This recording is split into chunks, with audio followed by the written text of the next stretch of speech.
Redline Logbook here to explain Danmachi's Hostess of Fertility. And we'll be starting off with the owner of the restaurant / bar, Mamma Mia. Mamma Mia started out just working in a regular restaurant in a dwarven village until one day she ended up coming upon Freya while she was crying. Freya, not wanting to be seen in a vulnerable situation, tried to charm Mia, but she was able to punch her before that happened. Mia did get a little affected by it, but for the most part, she was safe. This caused Freya to fall in love with Mamma Mia, like she does with many other of her kids. And after weeks, if not months, of begging, she was able to finally convince Mamma Mia to join her familia. I've already explained what Mamma Mia did inside of the Freya Familia in my Freya Familia video, so I'll just skip to the end when Mamma Mia decided she wanted to retire. Freya agreed to give her a half retirement. A half retirement is basically she gets to leave the Familia and do what she wants, but if Freya ever called upon her, she had to come back. With that being said, didn't matter if it was the Dark Age or the war game with the Hestia Familia, she never asked Mia for help. She allowed her to just stay retired. Mamma Mia opens up her restaurant, and originally it was supposed to just be a restaurant,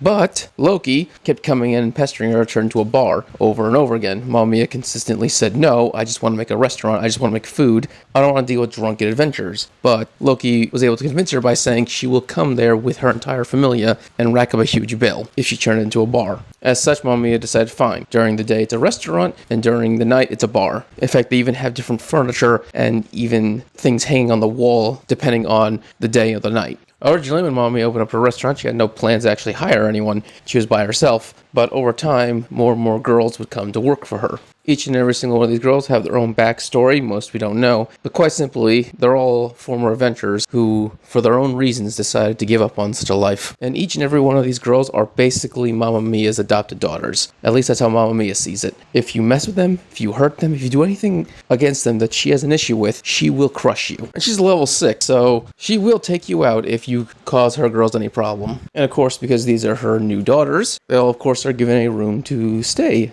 at the Hostel of Fertility. The second floor are all bedrooms for any of the girls. And of course, they all live in the second floor together, excluding Seer for her own reasons, of course. Obviously, the Hostel of Fertility is not the only bar in town, but it's the one that people trust the most because Mia's there, and of course, the Loki Familia also are regular customers there. As a result, the Hostel of Fertility is constantly busy to the point where the girls are always complaining they never get a day off. That's not true, of course. Of course, Mamma Mia gives them days off. It's just that they just feel overworked because of just how busy it is. Once again, it's the bar that every adventurer wants to go to. And like I said, during the day, it's a restaurant for civilians, and it's actually a place that many civilians would like to go to, including women and their children, because they know it's safe. 2 good examples to show just how safe it is. Well, 3 technically. Early on, when Mamma Mia first opened up her restaurant, of course, Loki kept her promise and decided to bring her entire familia there. Eyes was like 10 at the time, and they decided to give her alcohol for fun, not knowing that she can't handle her alcohol and becomes violent. As a result, she started attacking innocent people. I believe she cut open Raoul's chest, unfortunately for him. And as you can imagine, she was going nuts to the point where Mamma Mia decided to knock her out with one punch. After this, a policy was created that anyone who commits violence at Mamma Mia's will be immediately beaten up and then thrown out of the building. So when one day a drunkard decided to pick a fight inside of Mamma Mia's, he was of course lifted up off the ground by Mamma Mia and chucked straight out the front door. He almost got run over by a cart because he was thrown into the middle of the road. When this happened in the middle of the day, and so everyone in the street started to freak out because something violent just happened in the middle of nowhere. That is until they realized he was thrown out of Mamma Mia's. So they didn't call the police or anything, they just said, oh, okay, that makes sense, and they just went about their day. Another reason why civilians trust Mamma Mia's isn't just because she keeps everyone in line, but during the 7 days of blood, where people were just getting massacred, the Hostess of Fertility actually became a shelter where people were hid in the back of the kitchen while Mamma Mia sat in a chair staring at the front door with a shovel. And so the Hostess of Fertility is the perfect place if you just want to have a nice meal, a nice drink, and relax after a hard day work. It's a place that Mamma Mia has always wanted to create because the 2 things that matter most to Mamma Mia are taking care of her girls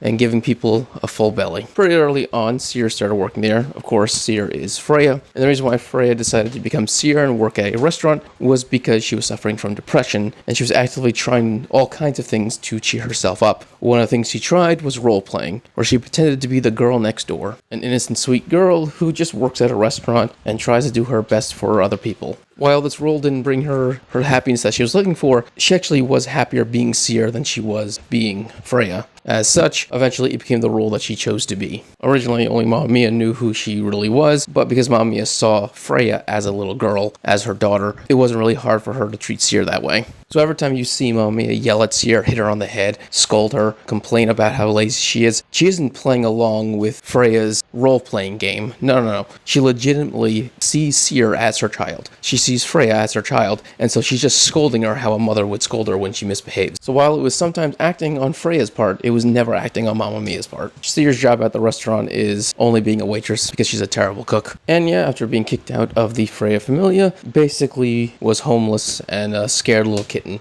That is until Seer found her and decided to invite her to join the Hostess of Fertility. Obviously, Seer is Freya. Anya didn't know this, but that was really the plan from the very beginning. Freya never actually wanted to kick Anya out of the Familia. She just made a deal with Anya's brother Alan. So having her join the Host of Fertility was the best way Seer/Freya could protect her. Anya is primarily a waitress, but she cooks if necessary. So after Ryu got her revenge for the murder of her Familia, she then decided to completely give up on her life and chose to bleed out in the middle of a gutter. That's when she was found by Seer. And the funny thing about Seer is that she was the second person that Ryu allowed to touch her, because elves don't like anyone but other elves touching them. So allowing Seer to touch her was a big deal. And this is actually one of the reasons why she became so close to Seer so quickly. Anyway, Seer brought back the unconscious Ryu to the restaurant. Ryu's wounds were treated and she was given a meal to fill her belly. At first, Ryu actually thought that Seer and Mamma Mia were going to hand her over to the guild for the bounty. But obviously Seer was worried about Ryu,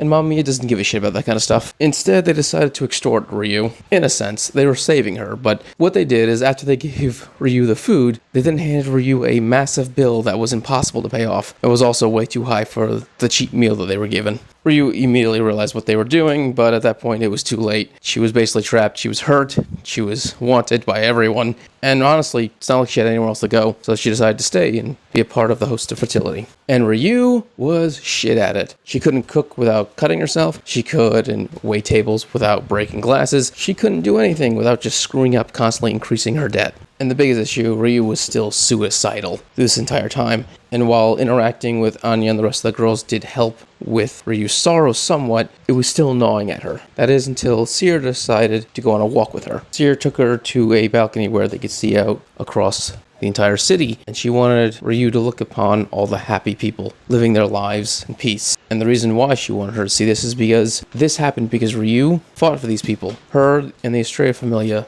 brought peace to Orario for the first time in over a decade. Ryu, of course, refuses to accept this because she wasn't going out to create peace at the end, not even justice. Her goal was just to commit murder and revenge. That's all there was to it. But that doesn't change the fact that what Ryu did in fact bring peace. It did in fact save so many lives. And in the end, isn't that what her and her entire family was fighting for this whole time? She was basically trying to explain to her that her friends didn't die in vain. Their sacrifice led to this world, to the goal that they were all fighting for, the justice they were all fighting for. And so that's when Seer looks Ryu in the eye and says, "Thank you. Thank you for fighting for us." And this is the moment where Ryu could properly grieve for her friends and start moving forward, which would then eventually get her to where she is now, but we'll talk about that later.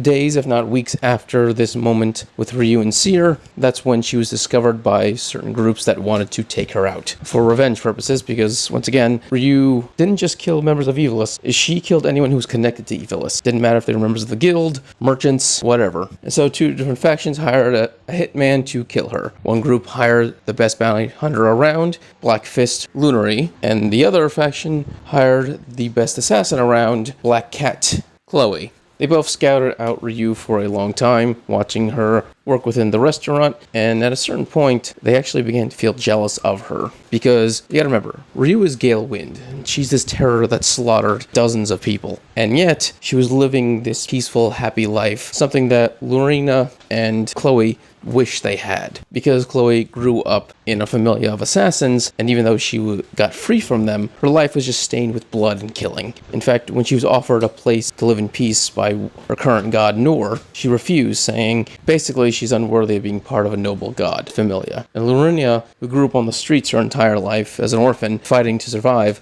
eventually just becoming a criminal and a bounty hunter just to make some ends meet, the amount of people that she had to basically beat to death with her fists got to her as well, and she was at a point where she also couldn't see herself having a peaceful life. She saw herself as too dirty. And she also refused to be a proper familiar member of Diminutor, going from being a brutal killer to a farmer with a bunch of nice, kind, and caring people just seemed wrong to her. Basically, the two of them were suffering from extreme amounts of self-hate, and the idea of them being next to good, kind people who don't have blood on their hands scared them. Because the two knew that they would always be different when around people who weren't brutal murderers. And so seeing Gale Wind basically do what they wished they couldn't do actively irritated them. Ryu, of course, was able to tell that she was being watched and realized that it's because she's Gale Wind and that she's being targeted. And so she actually tried to leave to protect the host of Fertility. But obviously, Mamma Mia and Seer saw this coming and were like, no, there's no reason for you to leave. You're one of my girls now. You're staying. You will be kept safe and we'll be able to take care of ourselves. Don't worry about it. You're not endangering anyone. That's when Mamma Mia and Seer told her that, okay, so we're going to leave for an errand, most likely something to do with the Freya Familia. We'll be gone till tomorrow. Just you and the rest of the girls hold down the fort till then. Don't break anything. That very night, all of the girls decided to have a party to celebrate the fact the restaurant was closed and that Mamma Mia wasn't there to stop them from drinking her booze. And as you can imagine, that very night, both Lurana and Chloe attacked. A huge fight ended up breaking out where the two of them, Ryu, and of course Anya, all ended up in a four-way death match with each other. The fight caused a bunch of destruction, including the complete annihilation of Mamma Mia's wine cellar, and all four of them heavily bruised and beaten. Obviously, none of them were actually defeated, but that's when the men that hired both Liana and Chloe appeared. And not just them, but an entire army of men. So apparently, these two teamed up to take care of any loose ends that were from the Dark Age. Basically, they were wanting to get rid of any possibilities that would link them to any criminal activity that they did. And so those loose ends were Gale Wind, Chloe, and Luyana. Basically, the idea was to get these three to kill each other, or at least weaken each other enough so they can hire their new mercenaries to finish the job for them. As you can imagine, the four girls immediately just beat the shit out of all of these men, including the two that hired them. Now, even though they're not going to get paid anymore, the fight has gotten to a point where all of these girls want to settle things. They all got blown up, beaten up, and stabbed, so they're all pissed off and want to kill each other now. Unfortunately for them, the fight is then interrupted by a true threat. Mamma Mia comes home, and as you can imagine, when a level 6 is pissed off that you just smashed up her bar and pretty much everything else she owns, what happens next is the greatest ass whipping of all time. And Mamma Mia does not hold back. Anya tries to explain the situation,